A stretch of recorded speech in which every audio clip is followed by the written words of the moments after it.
La última vez que hablé con mi siguiente invitado fue cuando Juan Cheput, que fue un dirigente muy importante de Perú Posible durante un montón de tiempo, vino a anunciar que había renunciado, que ya estaba harto de los escándalos, que el tema de José León había colmado su paciencia, que no podía entender cómo sus compañeros de tanto tiempo, los chacanos, estaban protegiendo a León, no dándole el espaldarazo cuando debían retirarlo de la militancia de Perú Posible por este escándalo sobre sus supuestos vínculos con el narcotráfico. Bueno, hoy está nuevamente con nosotros para hablar de otro tema, porque recibió la producción Luisa Vargas, mi productora, una nota de prensa súper interesante que decía: Carlos Brus, propone un proyecto de ley muy interesante porque asegura que el Estado va a perder la lucha contra la corrupción, lavado de activos y terrorismo. Esta idea, esta iniciativa es para fortalecer la unidad de inteligencia financiera, que en un momento se hizo, pero después se dejó de lado, ya la gente no le preocupó y ya estamos viendo nosotros la tremenda fila que hay de denuncias relacionadas a corrupción, lavado de activos, por supuesto, como Ecoteva, nada menos que el caso que involucra al ex amigo de mi invitado, Carlos Brus, Alejandro Toledo, lo de Michael Urtecho, Rodolfo Orellana, que sigue ahí, no ha habido, prófugo de la justicia, de repente bañándose en Ibiza, quién sabe. Carlos Brus ya está con nosotros. Gracias por venir. Hola, Juliana, ¿cómo estás? Bueno, me parece muy bien esta propuesta, pero ¿cómo llegar a ejecutarla, a hacer que esto deje de estar en el papel, que parece muy bonito, y que se convierta en una realidad? Fíjate, Juliana, las unidades de inteligencia financiera en todos los países son instituciones tan o más importantes que la Contraloría General, que la Fiscalía, porque es la que te rastrea los fondos, el origen de los fondos y dónde están los fondos actualmente. Que esa es la única forma de poder saber si, por ejemplo, Ecoteva es bueno o es malo, ¿no? Entonces, son instituciones importantísimas. ¿Qué pasa en el Perú? Es el único país del mundo donde la unidad de inteligencia financiera depende de una institución que no tiene nada que ver con la lucha contra la corrupción, que es la Superintendencia de Bancos y Seguros. Es un departamento dentro de la SBS. Un área, un cuartito. Y la Superintendencia de Bancos y Seguros, el rol del superintendente es velar por el fortalecimiento del sistema financiero peruano. Claro. No tiene nada que ver con la lucha contra la corrupción. Y lo han metido ahí porque en momentos en que no había plata en la caja fiscal, dijeron, como a la SBS le sobra plata, métanlo ahí para que la SBS lo financie. Y lo que usted propone es trasladar esta unidad ¿a dónde? Hacerla autónoma. Ok. Estamos manteniendo la dependencia económica de la SBS para que después, lo que pasa es que tú sabes que los corristas no podemos generar gasto. No, pero además ahí hay dinero, no le va a costar mucho. Entonces la SBS lo seguirá financiando, tienen el régimen económico de la SBS y tienen el régimen laboral de la SBS también, porque es un régimen del sector privado. Pero, y esa gente hay que tenerla bien pagada. De acuerdo, pero con autonomía e independencia. Autonomía total. El presidente, el jefe de la unidad de inteligencia financiera, lo nombra el Ejecutivo y lo ratifica el Congreso, así como se nombra el jefe de la SBS también. Al defensor del pueblo. Así es. Entonces va a ser alguien que vamos a conocer todos. Yo te pregunto a ti hoy día, ¿tú sabes quién es el jefe de la unidad de inteligencia financiera? No tengo la menor idea. Nadie sabe. Le aseguro que el amigo que nos está escuchando no lo sabe. Y es un funcionario que debería ser tan conocido como el Contralor General de la República, como el Fiscal de la Nación. El Defensor del Pueblo. Así es. Nadie lo conoce. Entonces, porque es una entidad metida dentro de la SBS. Entonces, de esa manera, tenemos una unidad de inteligencia financiera con poco peso político, con poca importancia en la vida económica del país y, por lo tanto, no está empoderada para poder hacer esos rastreos que son fundamentales para luchar contra la corrupción. De acuerdo, pero existiendo justamente tantos casos, tantas denuncias que incluso están relacionadas a gente muy importante, políticos conocidos de corrupción, lavado de activos, terrorismo, ¿por qué hasta ahora nadie había propuesto lo que usted ha convertido en un proyecto de ley? Oigan, bacán, la superintendencia tiene plata, pero no está haciendo nada, además no hay autonomía. ¿Cómo podemos confiar que realmente se va a convertir en esa lupa detrás de todos los movimientos que se puedan realizar para determinar si ese dinero es limpio o está lavadito? Sí, Juliana, fíjate, efectivamente parece como hecho a propósito, ¿no? De que esto esté ahí para que no nos vaya a rastrear a todos muy fuerte. Yo estaba hace unos meses atrás en una reunión en Panamá de los grupos de Naciones Unidas que se encarga de luchar contra la corrupción. Y ahí en esa conferencia se decía cómo el mundo estaba perdiendo la batalla contra la lucha contra la corrupción. Y hubo una reunión de parlamentarios del mundo contra la corrupción. Se formó un capítulo en Perú, que yo lo presido, Grupo de Parlamentarios contra la Corrupción, GOPAC. Hemos hecho una alianza estratégica con la Contraloría, pero nos hemos dado cuenta que una pata fundamental de la mesa es la unidad de inteligencia financiera. Es la única que nos puede rastrear, porque al final todos dicen, no, la plata es de mi amigo fulano. Claro. Y no es mía. Y ese presidente de la Unidad de Inteligencia Financiera tiene que ser un sabueso antipatiquísimo, que no se venda con nadie, que tenga la suficiente capacidad moral para no tener tampoco ningún tipo de simpatías políticas y decir, acá ve algo raro, ¿no? Tengo que entrar a investigar. ¿Cómo se compró? ¿De dónde se sacó? Acá hay lavado de activos, acá hay corrupción, acá hay terrorismo. ¿Qué está sucediendo? En esta campaña, en los últimos comicios, hemos visto cada cochinada que si hubiese existido ya una unidad de inteligencia financiera, le aseguro que no hubiésemos tenido esos candidatos, ¿eh? Y además, al ser una persona que todos vamos a conocer, que tiene que pasar la ratificación del Congreso, por lo tanto, el Ejecutivo tiene que nombrar a alguien que realmente esté a la altura, le podemos dar más poder. Por ejemplo, la Unidad de Inteligencia Financiera ha pedido la facultad de podernos levantar el secreto bancario a cualquier persona si a ellos les parece, que es una cosa que medio que pisa la raya con la Constitución. Pero, ¿tú crees, Juliana, que yo voy a votar a favor de darle poder a un fulano cuyo nombre no me acuerdo? Que lo nombra a dedo, el jefe de la SBS, en otras palabras, lo llama alguien de Palacio y dice, nómbrame este fulanito, a quien nadie conoce. Y a él le voy a darle el poder de que le abra el secreto bancario a quien le parezca.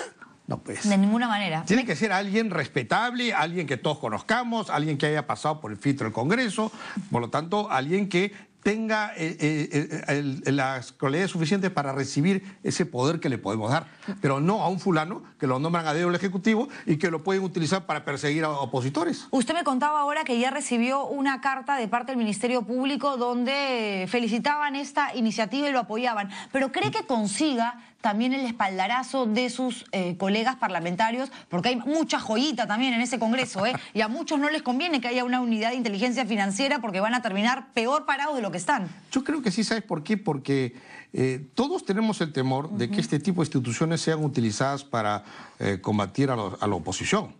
En cambio, si tenemos a alguien que nosotros como congresistas vamos a ratificar su nombramiento, nos vamos a asegurar de que tenemos ahí una persona imparcial y que va a luchar contra el corrupto, esté en la oposición o esté en el oficialismo, y que no va a ser una herramienta del gobierno de turno, porque además su nombramiento va a ser por 5 años. Y si cambia de gobierno, él se mantiene en el cargo, ¿no? Entonces, no es una persona que va a perseguir a los opositores. Ahora, la Fiscalía, yo al inicio del programa me explicaba, la Fiscalía lo que ha hecho es una opinión favorable a la unión civil. Al otro proyecto que todavía no se debate, pero se le ha pedido opinión a la Fiscalía de la Nación y la Fiscalía de la Nación oficialmente ha dicho que está a favor del proyecto de unión civil. Así que es una institución más, además del Ministerio de Justicia, además de la Defensoría del Pueblo, ahora la Fiscalía de la Nación también se ha opinado favorable a la unión civil de parejas del mismo sexo. Pero ¿se siente frustrado usted después de haber, digamos, liderado esta iniciativa, haber asumido públicamente su homosexualidad, que es un acto de valentía? Yo desde aquí saludé, felicité, me parece que era lo mínimo que se podía hacer, además siendo la voz de un proyecto que busca simplemente reconocer a las personas que tienen una naturaleza sexual diferente, un derecho que nos corresponde a todos los seres humanos. Y que no se esté dando que hayan personas como Marta Chávez que tienen conceptos tan arcaicos, ¿no? Tan ridículos sobre el tema. No, yo no, estoy cualquier cosa menos frustrado. En ningún país del mundo estas legislaciones han salido hacia el primer intento. Es una lucha que uno tiene que empezar a emprender. Y yo estoy muy satisfecho que este tema se ha tocado con altura en todos lados, en los medios, en las calles, en los colegios, en las casas, en las universidades. Ha sido quizás uno de los proyectos de ley que más se ha debatido en toda la sociedad. Y el gran valor que esto tiene es que todos empecemos a cuestionarnos nuestros prejuicios, porque muchos tenemos la prejuicio, no, esta es gente enferma, ¿por qué vamos a legislar para gente enferma? Cuando pronto te das cuenta de que no son enfermos, son gente que trabaja, tributa como cualquiera, contribuye con su país, y bueno, y si quieren vivir pues con su pareja, eso no afecta a nadie. Entonces, este debate amplio que se ha abierto, que yo estoy muy satisfecho del nivel del debate, y por supuesto soy realista. Ningún país del mundo lo logró a la primera. Hemos recién empezado y estoy seguro que este tema va a estar incluido en los debates de la próxima campaña presidencial. Vamos a escuchar a nuestros futuros presidentes opinar sobre el tema y creo que si no es el próximo Congreso va a aprobar legislación de este tipo que son necesarias en el país. Hay personas que dicen que quizás su error fue admitir su homosexualidad como líder de este proyecto abanderado tan tarde, que debió hacerlo antes. Bueno, todavía no el proyecto de ley todavía no se discute. Efectivamente, yo estuve mucho tiempo pensando si valía la pena revelar eso que es parte de tu vida privada. Yo jamás lo he negado, además, tú eres testigo como periodista, cada vez que alguien preguntaba... No, además, en el medio al menos era obvio, era evidente, porque ¿no? yo vivía mi vida abiertamente. Cuando me preguntaban decía yo no hablo de mi vida privada, que en términos periodísticos es sí soy, pero no quiero hablar de ese tema, ¿no? Y está en todo su derecho, además, sí. Entonces, pero lo que pasa es que empezó a decirse tal cantidad de tonterías con respecto al tema de que son desviados, que son enfermos, que para ellos hay que conseguirles hospitales, no leyes, cosas de ese tipo, que consideré necesario salir para que se vea que tú puedes ser ministro de Estado, puedes ser congresista reelegido, puedes servir a tu país y no importa tu orientación sexual. Además sabemos que en política hay un montón, en el Congreso hay varios, que bueno sería también que sigan su ejemplo, cada uno, que lo hagan, ¿no? Para apoyar la unión civil. Cada uno tome su decisión, pero lo hice no pensando en mí, sino pensando en esos adolescentes que sufren tanto cuando descubren que son distintos que sus compañeros. Tú sabes que los seres humanos queremos todos encajar y te esfuerzas en tratar de ser igual y tratar de encajar y sufres porque no puedes encajar y escuchas tal cantidad de barbaridades con respecto a los gays y las lesbianas que en algún momento en tu vida, y te aseguro que el 80% de los gays y lesbianas, algún momento se te pasa la idea de suicidarte. ¿Usted vivió algo así, una experiencia tan terrible? Mira, a mí se me pasó la idea por la mente en un momento. Sí. No lo intenté nunca, pero la cantidad de suicidios en adolescentes gays es 5 veces más que el resto de los adolescentes. ¿Seguro? Y por cada adolescente gay que se suicida, hay otros 10 que intentaron hacerlo. A pesar de ello se casó, formó una familia. Te tratas de encajar, ¿no? Entonces, que los adolescentes escuchen semejante cantidad de barbaridades y ven paneles que dicen varón que se acuesta con varón es una abominación. Es decir, ¿qué cosa están las iglesias? Empujándolos para que de una vez se disparen a las 10, se tiren del 10º piso. Quizás no les importa, pues, ¿no? O sea, porque como dicen que son seres abominables. Se desgarran las vestiduras para que no toques un feto, pero les importa un bledo. O un adolescente confundido que con sus mensajes homofóbicos puede terminar de convencerlo de que suicide. Entonces considero necesario que los oyentes vean que yo he sido ministro de la Presidencia, he sido ministro de Vivienda. No lo hice mal como ministro de Vivienda, hasta mis opositores reconocen que fue un buen trabajo. Soy congresista reelegido. Así es. Y por lo tanto, tu orientación sexual no tiene nada que ver con tu capacidad de ser servidor público. Yo en su momento lo felicité, además dije que estaba muy orgullosa de que haya un congresista que haya tenido la valentía y además me puse contenta y dije, uy, bacán, esta ley, ¿no?, de la unión civil va a ser aprobada porque tengo muchas amigas lesbianas, muchos amigos gays que adoro, que son personas maravillosas y que tienen relaciones de pareja que, caramba, lo que yo daría por tener una relación así, ¿ah? En fin, con un amor, con un respeto, con un compromiso increíble, como en todo, ¿no? Así o sea, es. Como en las parejas heterosexuales, o sea, no se puede generalizar y no se puede, digamos, decir esto es bueno, esto es malo, esto es natural, esto es antinatural, todos somos seres humanos, ¿no? Y además justamente lo bonito de una sociedad democrática es la diversidad. Sí, claro. Y el único límite es que tú no afectes los derechos de los demás. Y si dos personas del mismo sexo quieren vivir en pareja, ¿eso de qué manera afecta a las parejas heterosexuales? ¿Qué derecho les quita a las parejas heterosexuales? Ninguno.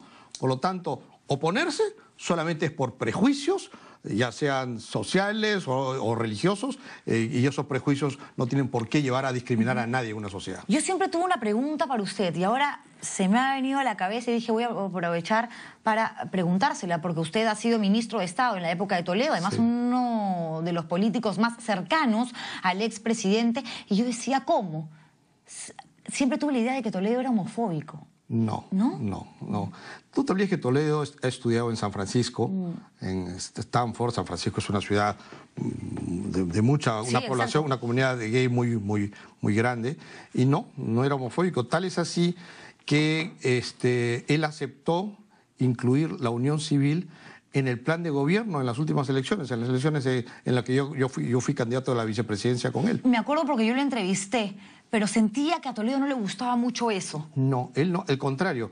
Habían otros dirigentes en el partido, Carlos Ferrero, Javier Reate, que se oponían, ¿no? Que la religión y que Dios... Y que... ¿Sabiendo que usted es homosexual? Supongo que sí, yo no lo publicaba, pero yo, como te digo, yo he vivido mi vida abiertamente desde hace muchos años. Y Toledo intervino en el debate diciendo que eso es lo más normal, que Perú Posible es un partido que lucha por el derecho de las minorías y que en su opinión eso debería incluir. Así que me apoyó en ese momento. ¿Cuánto tiempo ya Toledo puede tiene? ser cualquier cosa, pero no es homofóbico. ¿Cuánto tiempo tiene usted divorciado de Toledo ya? Bueno, él me echó de su partido en el año 2006, empezando el gobierno de Humala. ¿Cuántos años, no? Efectivamente, yo fui a su casa, ¿se acuerda? A hacerle una entrevista. Sí. Y no lo podía creer. Yo me enteré por los Realmente no lo periódicos. podía creer. Claro, y usted me decía, mira, los periódicos, acá me enteré, nunca lo llamó y le dijo, oiga, usted ha sido mi amigo. Y el día anterior, el 28 de julio, lo encuentro en el Congreso porque él fue para la juramentación del presidente Humala y me acerco, yo estaba con José León, nos acercamos a saludarlo, presidente, ¿cómo está? Lo trato siempre de usted cuando es en público. Hola, Carlitos, ¿cómo está? Y me abraza. Y al día siguiente abro el periódico y me había expulsado. ¿No? Y después de haber sido 2 veces su jefe de campaña, sí, claro. Después de haber sido ministro de Estado con él 4 años. Yo tenía una diferencia en ese momento, que yo no me parecía conveniente que el partido hiciera una alianza con Humala. Y en todo este tiempo, perdón que lo interrumpa, ¿ha esperado de repente, tuvo la esperanza de que lo llamara, de que le dijera, oiga, ya pasó el tiempo, es momento de reconciliarnos o algo? No esperé que él hiciera eso. Sí, o sea, tengo claro que nunca más voy a trabajar en un proyecto de Toledo, ni político, ni de ningún otro tipo. ¿Tan decepcionado se ha quedado? Sí. Pero sí reconozco que en algún momento en el futuro no hay ninguna razón por la cual la relación personal esté tan deteriorada. En algún momento espero poder tener la capacidad de podernos saludar. O no extraña de repente esas reuniones con el Johnny Walker etiqueta azul, ¿no? ¿No? ¿Le gusta mucho? ¿Le gusta mucho Johnny Walker? Mira, la primera borrachera fue interesante porque te cuenta la historia de su vida, que es interesante. ¡Qué divertido! La segunda, bueno, te repetía el 80%. La tercera, decía, ¿dónde queda el baño? Y me iba a mi carro y ya me iba. Ah, sí. Ya te aburre, de repente, el mismo rollo todo el tiempo. Sí, pero ¿le entra mucho al trago? ¿Le entraba mucho al trago en esa época? Bueno, es conocido, ¿no?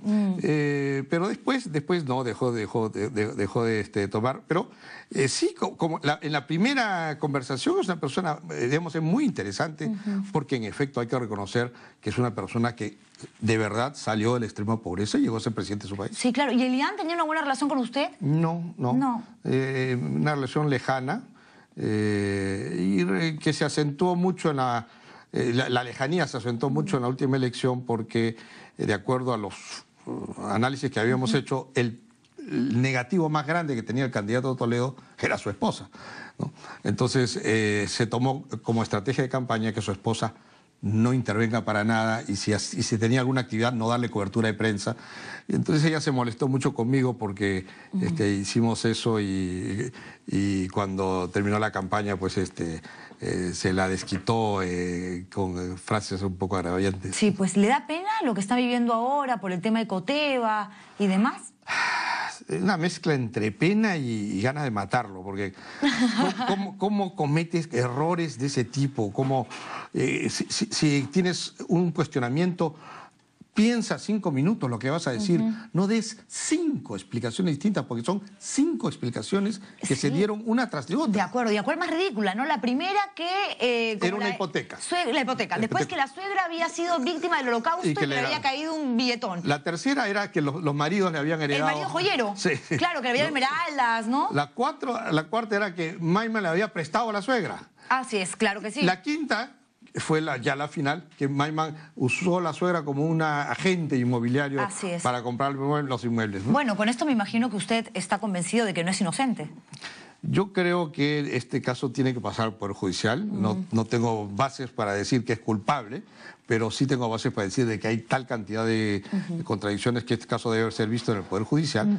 Y espero, la verdad, que salga bien librado.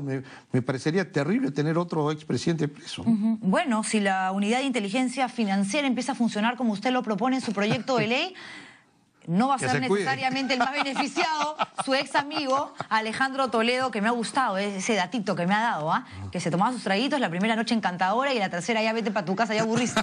Me encantó. Gracias por haber venido. No, gracias un placer, como siempre, conversar con usted. Nos vamos a una pausa.